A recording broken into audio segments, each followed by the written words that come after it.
যাবে। তারপর কত চন্দ্রভূ অমাবস্যা এসে চলে গেল, কিন্তু সেই বৈষ্ণবী আর এলো না। 25 বছর প্রতীক্ষায় আছি। মহাবাড়ির মাঝি নাদের আলী বলেছিল, বড় দাদা ঠাকুর, তোমাকে আমি 3 প্রহরের বীর শেখাতে নিয়ে যাব। সেখানে পদ্ম ফুলের মাথায় সাপ আর ভ্রমর খেলা করে। নাদের আলী, আমি কত বড় হব, আমার মাথা এই ছাদ ঘুরে আকাশ স্পর্শ করলে তারপর তুমি আমায় 3 প্রহরের বীর দেখাবে? একটা রয়্যাল গুলি কিনতে পারিনি কখনো। লাঠি লজেস দেখিয়ে জুতেছে লস্কর বাড়ির ছেলেরা। মদন চৌধুরীদের দিকে দাঁড়িয়ে দেখেছি ভিতরে রাত উৎসব। অবিরল রঙের ধারার মধ্যে সুবর্ণ বঙ্কন করা ফলসা রঙেরা কত রকম আমাদের হেসেছে। আমার দিকে তারা ভেবেও চায়নি।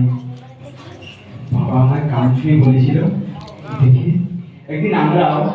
বাবা এখন অন্ধ, আমাদের দেখা হয় কিন্তু সেই রয়্যাল গুলি, সেই লাঠি রজে, সেই রাত উৎসব আমায় কেউ ভুলিয়ে দেবে না। আর বুকের মধ্যে সুগন্ধি মালাকে বোনা বলেছিল, যেদিন আমার সত্যিকারের ভালোবাসি সেদিন আমার বুকেও এরকম আদরের গন্ধ হবে।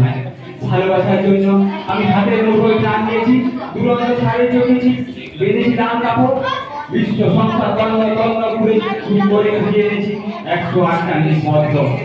তবুও কথা রাখি জীবন না। এখন তার বুকে শুধুই আঁচড়ের গন্ধ। এখনো সে যে কোনো নারী, কেউ কথা রাখে।